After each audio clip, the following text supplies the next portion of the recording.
지난 시간에 이어서 오늘은 계속해서 이제 고분자 물질, 네 가지 고분자 물질들의 화학적인 특성, 그다음에 종류 뭐 그런 것들을 살펴보는데, 일단 2장은 챕터 2는 먼저 탄수화물과 지질에 대해서 소개를 하고, 3장에서 나머지 두 개인 핵산과 단백질을 소개하는 그런 구성으로 되어 있어요. 이게 좀 희한하지?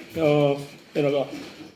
그리고 나서 이 책에서는 그 말미에 끝부분에 별책부록 형식으로 요 2장에서는 지질과 탄수화물을 설명하던 끝에 에너지에 관해서, 일단 에너지에 관해서 뭔가 정리를 하고, 그 다음에 3장에 가서 핵산과 단백질을 이제 논의를 끝낸 다음에 뜬금없이 효소 얘기가 나옵니다.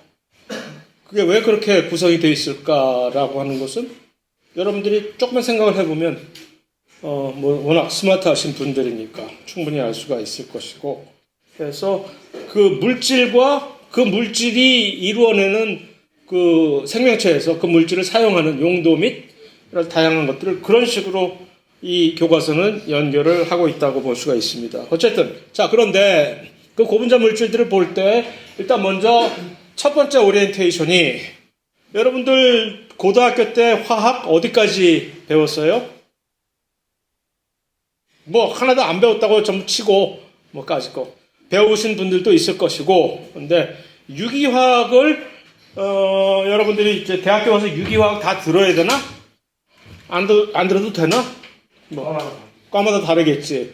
그래서 유기화학을 듣게 되면 이건 정말 뭐 아무것도 아닌 정말 초보적인 수준에 불과하나, 유기화학에서 다루는 이런 것들이긴 하지만, 생명이 물질을 얘기할 때 이런 일종의 뭐 어떤 문장을 해석을 할 때 단어 vocabulary 정도라고 받아들이시면 됩니다. 이 작용기라는 게 뭐냐 하면, 물질 중에서 어떤 한 특정 부위만 따로 지칭을 해서 이것을 어떤 특정한 작용기, 영어로 functional group이라고 해서 왜 이걸 functional이라고 이 용어를 썼는지, 그러니까 그런 특정한 부위가 표출하는 화학적인 성질에 따라서 전체적인 물질 자체의 특성이 이렇게 영향을 받게 되는 그런 관계를 가지고 있기 때문에, 그래서 그것에 대해서 몇 가지를 조금 알고 있으면 많이 편하기 때문에 몇 가지가 그래서 정리가 돼서 여러분들의 강의 자료에 교과서에 있는 것이니까 물론 그래서 준비를 했는데, 그래서 처음에 있는 여기서 R이라고 하는 것은 뭐냐면, 일반적으로 보통 탄소가 가지고 들어온 어떤 덩어리체들을 일단 그 탄소를 R이라고 보통 표현을 해요. R. 무슨 뭐 김모씨, 이모씨 할 때 그 모처럼 탄소의 무작위적인 비특이적인 어떤 정체를 R 같은 것으로 표현을 해서 R, 그러니까 탄소 뭐 하나가, 탄소 또는 그와 비슷한 그 무엇인가가 OH, 수산기라고 이제 한국말로 얘기하고, 또는 하이드록실기라고 얘기를 하는데 OH, 요게 이제 실제적으로 어떤 물질과 끝에 요 OH가 있으면 보통 알코올이 되는 거죠. 여기서는 에틸알코올이 이런 식으로 끝에 OH 알코올. 그래서 어떤 경우에는 이것을 그냥 하이드록실 수산기라고도 얘기하고, 어떤 경우에는 이것을 알코올기라고도 얘기를 합니다. 둘 다 동의어예요. 이런 것이 있고, 알데하이드라고 하는 것은, 알데하이드, 요거는 똑같은 그 R에 이런 체계적인 탄소가 여기 있다. 요것을 설명을 하려고 하면 간단하게 뭐라고 우리가 설명할 수 있겠어요? 탄소가 산소와 이중결합을 가지고 있고, 지금 더블 본드 이중결합을 산소화하고 있으면서 그 한쪽은 수소를 가지고 있는, 요게 바로 알데하이드입니다. 그래서 뭐 대표적인 예가 아세트 알데하이드 뭐 그런 것들이 있는데, 왜 알데하이드라는 것을 우리가 괜히 귀찮긴 하지만 짜증나게 이걸 인정을 해줘야 될까, 알아둬야만 될까 하는 얘기는, 알데하이드와 비교해서 이런 게 있거든요. 키토라고 해서, 어떤 키톤이라고 유기화학에서 키톤기라고 보통 얘기를 많이 하는데 키톤과 알데하이드의 차이가 하나는 알데하이드. 조금 전에 보여준 알데하이드와 이 키톤의 차이를 명확하게 간단하고 명확하게 얘기하자면 뭐라고 얘기할 수 있을까요? 알데하이드 비슷한 점과 틀린 점. 알데하이드와 키톤 결합이 어떻게 다르지? 둘 다 공통점은 탄소와 산소 이중 결합을 포함하고 있는 것이 공통점. 키톤이 됐든 알데하이드가 됐든 공통점. 다른 점은 알데하이드의 경우에는 어깨가 하나 빠져 있고 키톤의 경우는 양쪽 어깨가 다 살아 있고. 뭔 소리야? R이 두 개가 그 탄소와 산소의 이중 결합 양 옆에 R이 둘 다 딱 시퍼렇게 버티고 있으면 이거는 우리는 키톤이라고 얘기하고. 근데 알데하이드는 양 어깨 구실을 해주는 그 R이 둘 중에 하나만 있는 거고 한쪽은 없고 수소가 대신 나올. 그게 알데하이드와 키톤의 차이입니다. 이거 왜 굳이 우리가 유기화학 시간이야? 이거 왜 알아야 돼?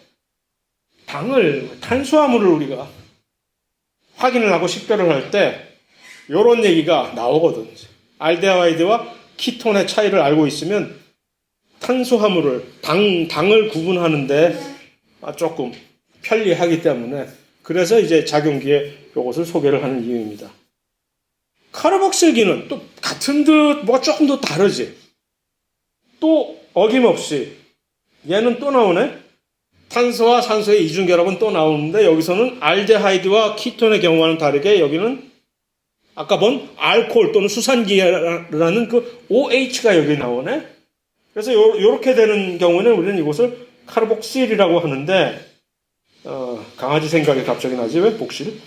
카르복실 요것은 또 우리가 왜 신경을 써줘야 되냐면은 아미노산 단백질을 얘기를 하면서 아미노산을 얘기를 안 할 수가 없는데 아미노산의 구조를 얘기할 때는 반드시 EA와 EI 카르복실기와 그 다음에 이 다음에 나오는 누구? 얘를 우리는 알아야 되거든. 아미노기와 카르복실기가 반드시 들어가는 게 아미노산이거든요. 그래서 그 얘기를 할 때 이제 우리가 단백질을 이루는 주성분인 아미노산은 주성분이 아니라 바로 그 근원이지. 아미노산은 구조가 어떻게 되어 있냐 하면은 어쩌고저쩌고 하면서 카르복실기와 아미노기 얘기를 하지 못하면 그거를 얘기 못하게 금지를 시켜 놓으면 너무 답답해서 말을 할 수가 없잖아. 아미노산이라는 구조를 어떻게 얘기를 해. 그러니까 바로 그런 것을 원활하게 얘기를 할 수 있게 하기 위해서 이런 작용기라는 것을 우리가 이렇게 막 언급을 하는 겁니다. 그래서 그런 의미에서 작용기라고 하는 것은 일종의 우리가 문장을 얘기할 때 문장의 어떠한 보캐뷸러리 단어 같은 것들이다 라고 얘기를 할 수가 있는 차원이고요. 어쨌든 이 아미노기 인산기는 이미 우리가 봤고 ATP 할 때 여기 튀어나왔잖아요. 인산기라고 하는 인을 중간에 두고 4개의 산소가 둘러싸고 있는 이런 것들을 우리는 인산이라고 얘기를 해요. 원래 인산 강산 중에 하나잖아요. 여기 수소가 딱 들어가면 인산이 되어버리는 거고 그런데 이제 수소가 여기 지금 이미 다 떨어져 나간 상태를 보니까 이것만 보이는 거죠. 그 다음에 또 하나는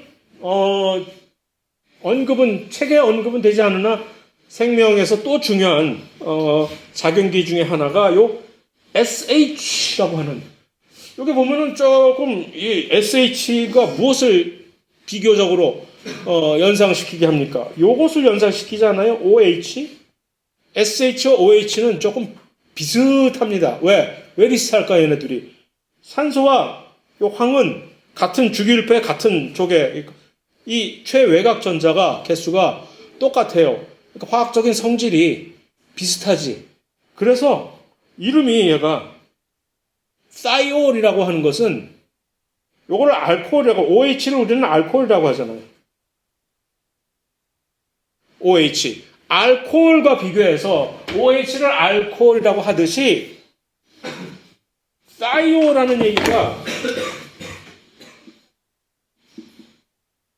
사이오라는 접두어가 붙으면은 이게 황이라는 뜻이거든. 황. 그래서 사이올 하면은 알코올인데 알코올 대신에 황이 지금 대신 들어가 있는 것. 그 얘기입니다. 사이올. 그래서 요 사이올기 또는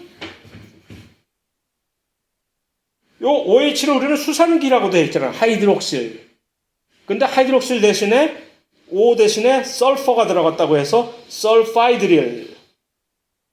그래서 사이올 또는 설파이드라는 얘기가 이름이 그래서 튀어나온 얘기고 이름은 전혀 중요한 것이 아니라 얘가 생물학에서 왜 갑자기 등단을 해서 우리를 귀찮게 굽느냐 하면은 나중에 곧 보게 되겠지만 이 두 개의 어떤 물질이 있는데 R이 있고 여기 SH, 사이올이 하나 있다고 칩시다. 또 다른 쪽에 여기 있고 사이올이 또 있다고 칩시다. 이렇게 되면 이 둘이 금방 쉽게 무슨 일을 벌이냐 하면은 요 수소 날리고 요 수소 날리고 하면 이 둘이 황 둘이 공유결합을 해버려요. 그래서 이 두 개의 서로 독립된 물질을 요 황끼리 공유결합을 딱 붙여갖고 이런 화학결합을 만들어버리는 경우가 생물학에서 비일비재합니다. 단백질을 만들 때. 요 결합 이름을 우리 뭐라고 할까? 장명수 하나 차려봅시다. 요 황 두 개가 이렇게 서로 이런 식으로 수소 날리면서 공유결합을 벌이게 되면 우리는 얘를 뭐라고 이름을 붙이면 가장 적절할까? 쉽게 생각합시다. 그냥 황 두 개, 이황화 결합이라고 하면은 쉽습니다. 그게 바로 이름입니다. 이황화 결합. 영어로 다이설파이드 브릿지라고 얘기를 많이 하는데 그래서 한국말로 그냥 이황화 결합. 이 이황화 결합, 그러면은 다이설파이드 브릿지의 특징은 얘가 뭐라고 그래서 공유결합이라고 했죠. 공유결합의 특징은 뭐죠? 튼튼하잖아. 믿음직스럽고 튼튼한. 지난 시간에 화두가 그거잖아요. 공유결합, 고분자 물질을 만드는데 적절해. 왜? 튼튼하니까 믿고 고분자 물질을 맡길 수 있는 결합이다라고 얘기를 했는데 얘는 좀 예외야. 공유결합인데 안 튼튼해. 아주 쉽게 부서져요. 어떻게 쉽게 부서지냐면은 수소 지금 떼버렸잖아. 수소 다시 갖고 올 수 있는 또 다른 어떤 애들만 오면은 쉽게 자리를 내주고 다시 수소와 결합을 해버려요. 그래서 둘이 똑 떨어져. 그러니까 붙었다 떨어졌다를 아주 쉽게 마치 똑딱이처럼 찍찍이는 아니라 똑딱이처럼 떼거지로 지난 시간에 찍찍이 아직도 기억해요? 벨크로 찍찍이 구실을 하는 그 수소 결합들. 떼거지로 몰려들어서 강력한 결합을 제공해주는 그 수소결합 같은 것은 아니나 하나로서 똑딱이는 딱 붙이고 붙였다 띄었다가 비교적 쉽게 할 수 있는 그런 결합이잖아. 바느질로 꼬매는 것과는 비교할 수 없을 정도로 그런 구실을 해주는 것이 요 이황화 결합입니다. 그래서 단백질의 구조를 이렇게 만들었다 폈다 접었다 하는 그럴 때에 요 이황화 결합이 매우 중요한 역할을 합니다. 그러니까 단백질의 구조 같은 것을 우리가 관심을 아주 주의 깊게 해야 되는 생명과학이기 때문에 이황화 결합에 대해서는 많이 여러 군데에서 우리가 신경을 써줘야 되기 때문에 그 이황화 결합을 제공을 해주는 요 설파이드릴 그룹 또는 사이올 그룹 이름이 그것에 대한 그 작용기에 대해서도 우리가 관심을 가져줘야 된다는 얘기입니다. 자, 그래서 그것들이 일종의 작용기에 대한 예비 지식, 필요한 예비 지식이고 또 다른 하나의 우리의 오리엔테이션 필요한 것은 그러면 우리가 지금 이 시간에 보고자 하는 탄수화물, 단백질, 핵산, 지질 근데 공통점은 한마디로 그들은 뭐라고 한다고? 고분자 물질 또는 폴리머를 한국말로 하면 중합체라는 거예요. 중합체. 이들의 구조적인 특징은 이는 모두 중합체. 중합체는 어떻게 만듭니까?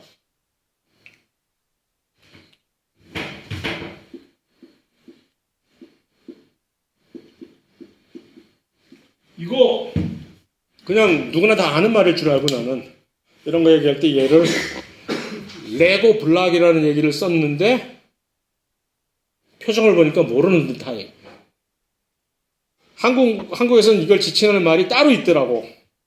요 조그만 벽돌 조각 같은 것들을 하나씩 막 붙여갖고 막 큰 거 로봇도 건담 로봇 무슨 뭐 이런 거 뭐 배도 만들고 하는 그 조그만 조각을 뭐라 그래요? 몰라? 작은 블락. 요거를 저 동네에서는 레고 그 상표 이름이 레고라서 레고 블락이라고 그러거든. 조그만 하나하나 벽돌처럼 생긴 것들을 이렇게 연결시켜 갖고 여러 가지 만들 수 있는 거 만드는 거 있잖아. 장난감 그거 있잖아 이거. 그 한국에서는 뭐라 그러지 그거? 까먹었어. 방송에서 봤는데 아 그게 저 이름이 레고 블락이 아니구나 여기서는. 그래서 다시 말해야 되겠다 싶었는데 금세 까먹었어. 요즘 이 나이에는. 어쨌든 그거 구실을 해주는 하나의 기본 구성 요소들을 연결을 시켜가지고서 결국은 중합체를 만드는 거 아니에요. 모든 게 다 그게 공통점인 거지. 탄수화물, 작은 어떤 단위체, 모노머라고 얘기하거든. 모노. 작은 단위체들을 연결시켜가지고 그 연결하는 결합이 뭐라고? 공유결합이라고 얘기를 했어요. 그 공유결합을 사용을 해서 조금 더 큰 중합체, 예를 들어서 탄수화물의 중합체, 탄수화물의 얘는 뭐냐? 무슨 녹말, 글리코겐, 그런 게 바로 대표적인 가장 큰 끝판왕 중합체이지. 그런 걸 만드는 것이고, 단백질의 경우는 훨씬 더 적나라해서 단위체, 기본적인 아미노산들이 하나의 알갱이 구실을 하는 거지, 단위체. 아미노산들이 수백 개, 수천 개가 모여가지고서 하나의 단백질을 만들고, 핵산의 경우는 어떻게? 핵산의 경우는 우리가 나중에 배우겠지만 뉴클레오티드라고 하는 하나의 단위, 그거를 연결을 시켜서 DNA라고 하는 긴 사슬을 무슨 뭐 30억 개의 뉴클레오티드로 이루어진 긴 DNA 사슬을 우리는 우리 세포 안에 가지고 있는 것이고 뭐 하는 식으로. 그러니까 모든 공통점은 단위체들을 연결을 시켜서 마치 구슬을 꿰서 보배를 만드는 것처럼 중합체를 만드는 것이 공통점이라는 얘기죠. 그래서 탄수화물, 지질, 단백질, 핵산 같은 서로 다른 종류의 중합체를 만드는 거거든요. 그럼 중요한 질문은 여기서 여기까지 이것을 이렇게 가능하게 하는 이게 뭐라 그랬죠? 공유결합이라고 했잖아. 그런데 공유결합은 여러 가지 방법으로 우리가 이룩할 수가 있는데 신기한 것은 이 생명체 내에서 우리가 사용을 하는 이 네 가지 종류의 고분자 물질들은 한결같이 그 공유 결합 중에 바로 요거 축합 반응이라고 하는 특별한 종류의 공유 결합만을 사용을 하고 있다는 얘기입니다. 그래서 축합 반응에 대해서 우리가 일단 알아야 되겠다 하는 일단 당위성이 생기는 거죠. 그래서 이름을 이렇게 생물학적 고분자 물질 합성에 공통적으로 사용되는 화학 결합을 축합 반응, condensation이라는 게 원어인데, 그럼 네 정체가 뭐냐? 공유 결합의 일종이에요. 공유 결합이야. 공유 결합 중에 여러 가지 종류 중에 축합 반응이라는 것이 있는데, 그거 하나만을 이 고분자 물질들을 만드는데 전부 그것을 사용한다는 얘기죠. 다행이네, 쉽네. 그 축합 반응 하나만 우리가 배우면 되니까. 땡큐. 그래서 축합 반응의 정체는 그림을 보면 금방 알 수가 있고, 그 다음에 이제 이름 자체가 왜 축합이 됐는지, 영어로 condensation이 됐는지가 여기서 이제 파악이 될 수가 있고요. 보면 지금 현재 초기에 두 개의 물질은 둘 다 하나의 단위체인 것이지. 두 개의 단위체가 연결을 시키고자 해요. 그래서 조금 더 복잡한 중합체, 두 개의 단위로 이루어진 중합체를 이루고자 할 때 이것을 무엇을 사용해서 하면 될까? 공유결합 쓰면 돼.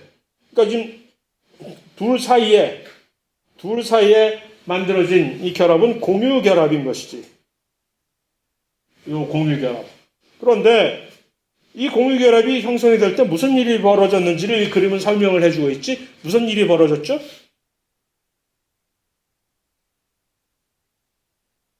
두 친구, 이 둘이 이제 결합을 하려고 하는 두 친구를 불러내가지고, 그래서, 야, 너네 둘이 합의를 봐. 잘 원만하게 합의를 봐서, 일단 합의금으로 나한테 이것만 하나 주면 돼. 딱 한 개만. 얘 하나.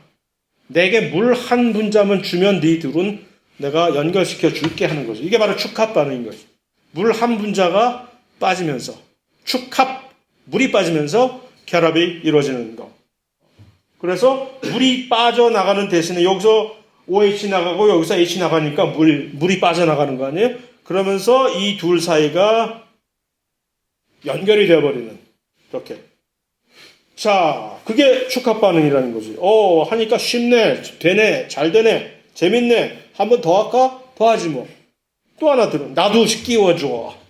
들어왔어. 너 물 있어? 여기 둘이 같이 물 만들 수 있네? 그럼 돼. 그래서 세 개. 재밌네? 한 번 더 하자. 그럼 또 누가 또 들어오면 되지. 그래서 누구든지 와서 나도 끼워줘 하면은 물 하나만 내놔. 물 한 분자만 너네 둘이서 이렇게 해서 빠져나가게 할 수 있으면 둘이 결합이 돼. 이게 바로 축합 반응입니다. 이것을 사용을 해서. 그러니까 모든 이 단위체들이 전부 이렇게 계속 좀 더 복잡한 것으로 연결이 될 때마다 물 한 분자씩이 빠져나가면서 탈수가 되는 것이 탈수. 탈수가 바로 컨덴세이션이라는 얘기고, 그것을 다른 말로 하면 축합이 되는 거지. 그래서 탈수 현상 또는 축합 반응. 그래서 중합체로서 더 복잡한 더 큰 중합체로 가는 길이 되는, 그것이 바로 축합 반응의 정체인 것이죠. 자, 그래, 이게 축합 반응이야. 그럼 여기서 물 한 분자가 빠지면 돼. 폴리머가 되는데. 근데 됐는데 되고 보니, 중합체가 되고 보니 마음이 변했어. 단순 변심이긴 하나 가져와서 환불해 주세요 하고, 고객님 단순 변심은 환불이 안 됩니다. 안 되세요. 그거 아니야. 여긴 얼마든지 영수증만 가져오면 환불이, 그 영수증이 뭐게? 물이지. 아까 물 하나 줬잖아. 물 하나만 가져오면 나 다시 환불해 줄게. 그 얘기는 이렇게 되돌아가고 싶으면 아까 가져간 물 한 분자만 가져오면 다시 되돌려 드릴게. 분해. 이게 축합의 반대말인 거지. 분해하지, 분해. 뭐라고 이름을 지을까?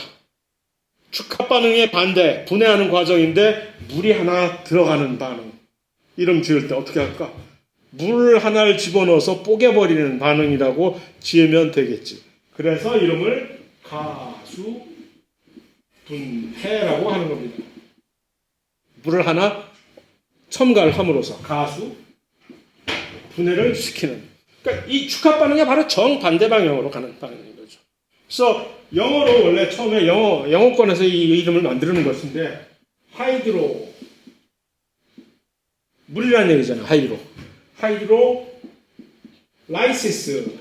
라이시스라는 얘기는 뽀갠다는 얘기예요. 파괴시킨다. 그래서 이게 두 개를 합쳐서 하이드롤리시스, 물을 첨가해서 뽀개버린다. 한국말로 그대로 직역해서 가수 분해. 한국말이 아니라 원래는 한자지. 어쨌든 그래서 그렇게 하는 것이 이거 바로 축합의 반대가 가수 분해라는 얘기입니다.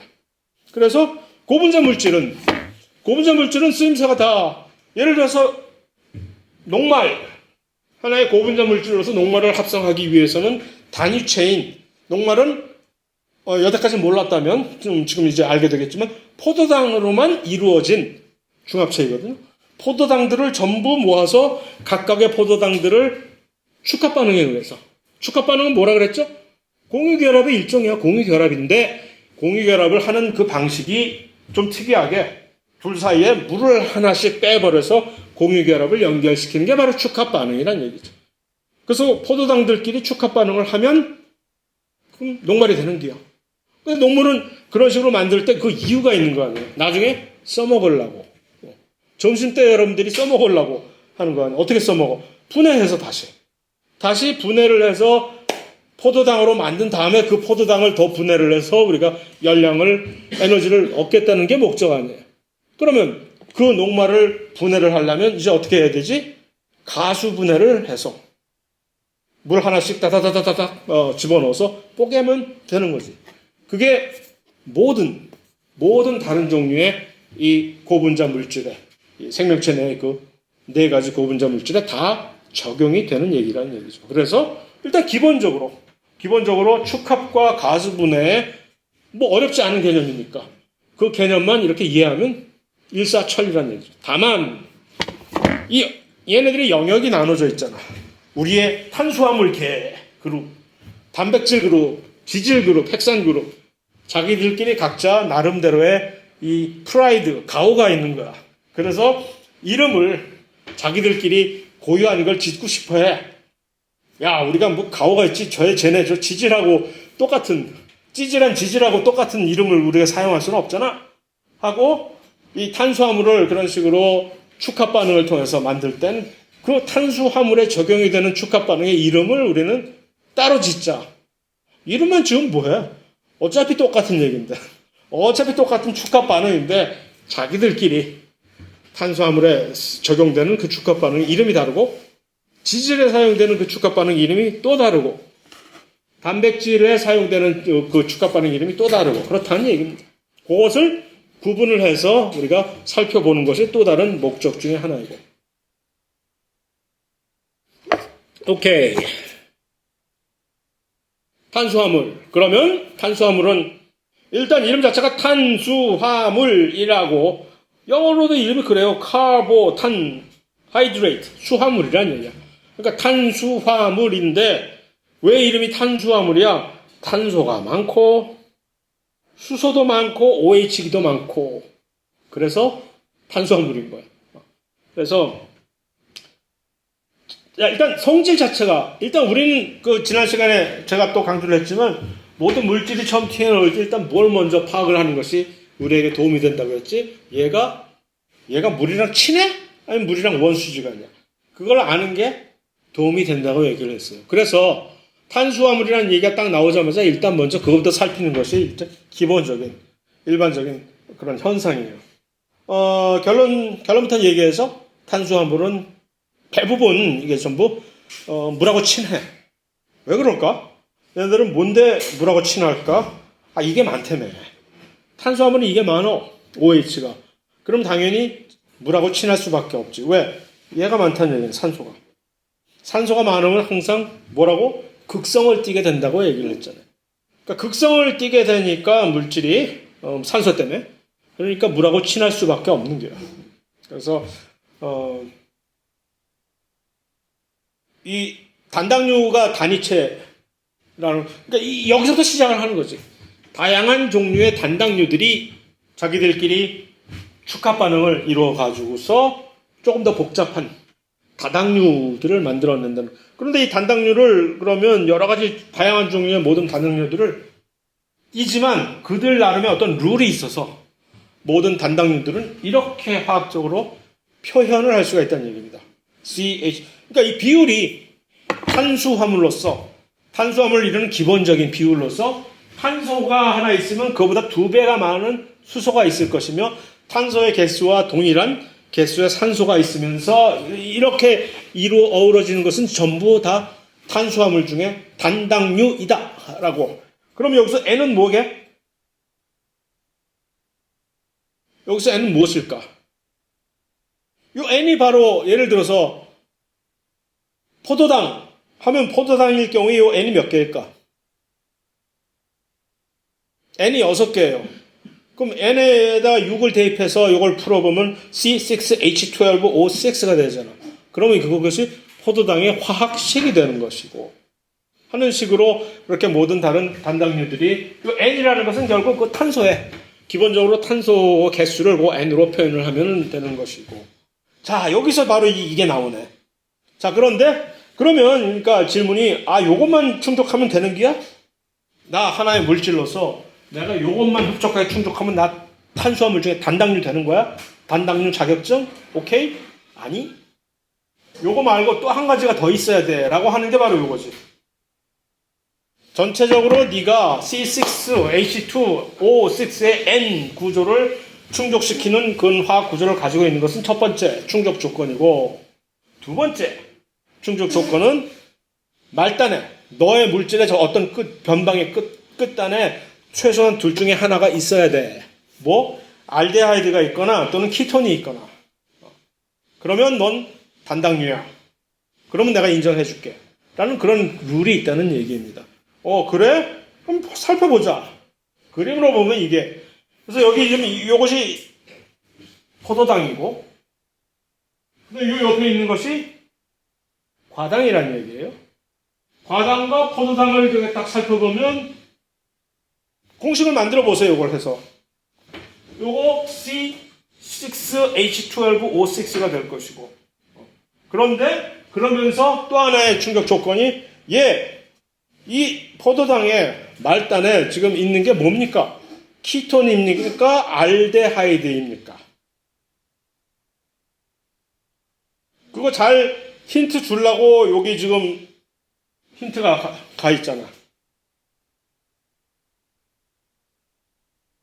이 포도당은 끝에 알데하이드가 있는 당이에요? 아니면 키톤이 있는 당이에요? 뭐라 그랬지? 아까 알데하이드? 어깨가 하나 빠진 탄소 이중결합. 탄소와 산소가 이중결합을 벌이고 있는데 한쪽 어깨가 빠진 것이 알데하이드라고 했지. 키톤은 반면에 탄소와 산소가 이중결합을 벌이고 있는데 양쪽 어깨가 다 있는 게 키톤이라고 했지. 자, 다시 묻습니다. 포도당, 알데하이드가 있어요? 키톤이 있어요? 끝에. 알데하이드가 있어요. 여기 보면 여기에 지금 탄소하고 산소 이중결합 있지? 여기에 지금 뭐가 있지? 수소가 있잖아. 이게 키톤이 되려면 이 수소 대신에 뭐가 와야 돼? 여기에 탄소가 와야지, 여기. 그러면 얘는 키톤이 있는 것이고, 과당은 키톤이 있고, 포도당은 알데하이드가 있네. 살다가 이런 얘기를 들을지 못 들을지 모르나, 바로 그 관점에서 알도스라는 얘기가 있고 키토스라고 이런 이름이 어쩌면 여러분들 귀에 들리게 될 날이 올지도 모릅니다. 여기서 OSE가 뭐냐? 이거 공통적으로 이 OSE가 이거 돌리며 얘네들 OSE란 돌리며 하면 무조건 이건 당이구나, 당. 글루코스 OSE지, 프루토스 OSE지. 전부 당들은 이렇게 여기다가 OSE라는 끝 돌림을 써가지고서 당을 이렇게 구분하는 성향이 있거든요, 자기들끼리. 그러면 알도스라는 얘기는 뭐야? 뭔가 당은 당이라는 얘기지. 키토스라는 얘기도 무슨 당은 당이라는 얘기지. 무슨 당일까? 알도스는 뭘까? 끝이 알데하이드로 끝나는 당은 알도스라고 하는 거야. 별거 아니야. 무슨 특별한 고유명사가 아니라 알도스라는 당은 전부 하나의 그런 식으로 그런 종류의 당을 전부 알도스라고 얘기를 하는 것이고, 키토스는 과당처럼 끝이 키톤으로 끝나는 당들은 키토스라고 하는 거고, 그 차이라는 얘기죠. 별거 아닌 것 같고 괜히 여러분들을 잠시 혼란스럽게 하는, 이 세상에는 도체 깔린 게 그런 식의 여러분들을 괴롭히려는 지뢰들 뿐입니다. 그러니까 그 지뢰를 피해서 밟고 지나가셔야지 라는 얘기고, 자, 그래서 과당, 포도당, 그 다음에 여기 뭐 갈락토스라고 하는 당인데, 자, 근데 희한한 게 또 하나 있어. 이 세 가지 당을 아까 그 단당류를 대표하는 그 공식 있잖아, 화학식. 그걸 좀 표현을 한번 해보세요. 어떻게 되나? 얘 C6H12O6라는 거 알지? 이거 포도당, 그 유명한 포도당의 그 화학식 C6H12O6 워낙 유명하니까 이거 포도당. 이거 맞아. 쉬어보면 알 거예요. 이거. 맞아. 과당은 어떨까 한번 해보세요. 과당. 놀랍게도 얘도 똑같아. C6H12O6야. 둘이 결국 과당과 포도당은 동명이인이네. 이름이 똑같아. 그럼 얘네 둘을 어떻게 구분을 하지? 똑같이 다 같은 이름 달고 이렇게 나왔는데 과당과 포도당이 나 전부 C6H12O6이요. 근데 분명히 다르잖아. 과당과 포도당은 분명히 다르단 말이에요. 화학적 성질이. 그럼 우리 이거 어떻게 구분해야 돼? 아니 얘네들이 첫 번째 보다 근본적인 질문 들어가서 얘네들이 같은 당인데 C6H12O6를 가진 똑같은 화학식을 가진 당인데 그럼에도 불구하고 이렇게 서로 화학적인 성질이 다른 과당과 포도당으로 그렇게 극명하게 차별이 되는 그 근저에는 그 근본 원인은 무엇일까? 뭐가 다를까? 얘네들은 그럼. 이름은 동명이인이지만 둘 다 우린 서로 다 다른 사람이란 거 알잖아요. 그런 것처럼 과당과 포도당은 그런 관계 동명이인이라고 얘기할 수가 있는 거거든. 뭐가 다르지? 얘네들은 알도스와 키토스처럼 이렇게 구조가 다르잖아. 구조가. 화학적인 구조가 다른데 다만 화학식은 어쩌다 보니까 똑같은 기요. 그러니까 정말로 동명이인이라는 표현이 딱 맞지 여기에. 자 그러면 이런 얘네들 이런 관계를 가진 애들은 우리는 뭐라고 얘기를 할까? 이것을 우리는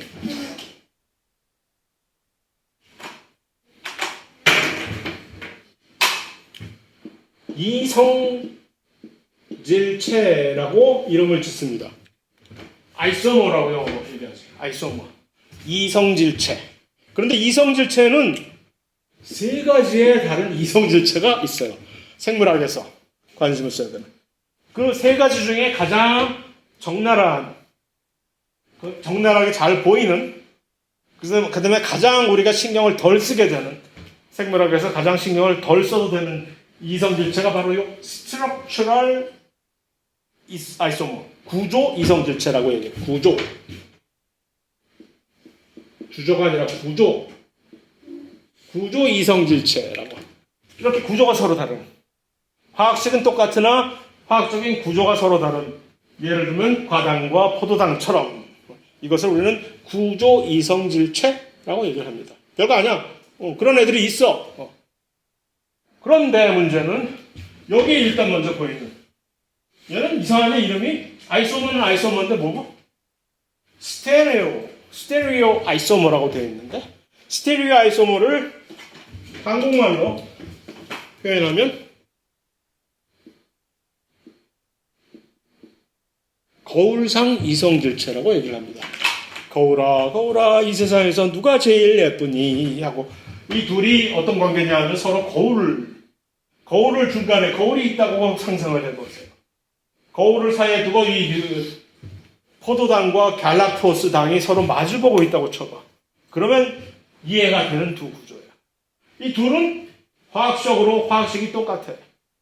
구조적으로도 보면 서로 뭐 틀린 점을 서로 꼬집을 새가 없어. 딱히. 둘 다 똑같다면 똑같을 수가 있어. 그럼에도 불구하고 갈락토스와 글루코스라고 서로 이름이 다르네? 다르다는 얘기지, 당이. 얘네들 왜 다르지?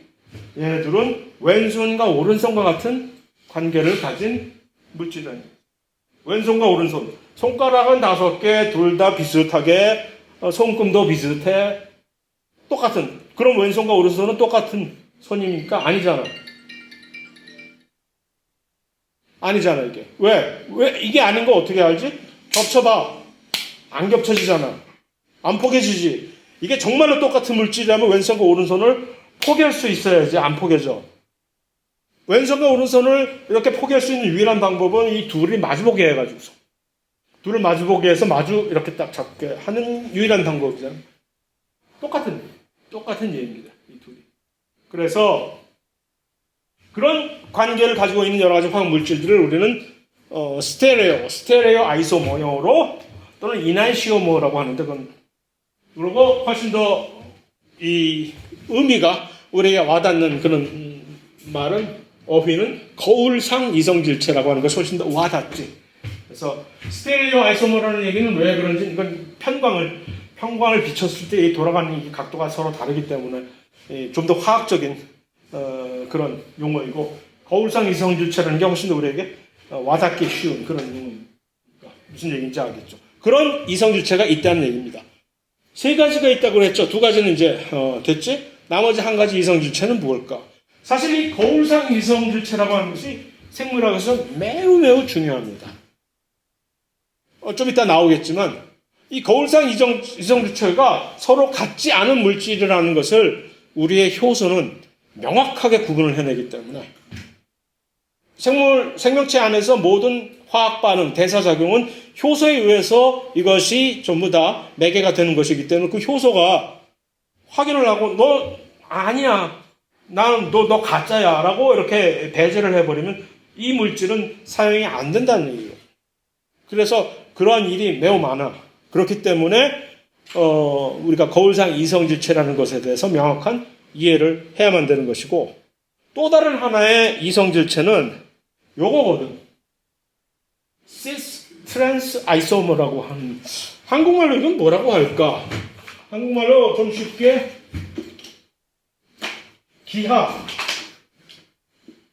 이성질체라고 하는 경우도 있고, 아니면 그냥 한국말로도 시스 또는 시스 트랜스 이성질체라고 하는 경우도 있고, 시스와 트랜스라는 얘기는 뭡니까? 시스라는 얘기는 같다는 얘기입니다. 트랜스라는 얘기는 다르다는 얘기고. 자, 이 두 개의 물질 차이점을 설명을 해보세요.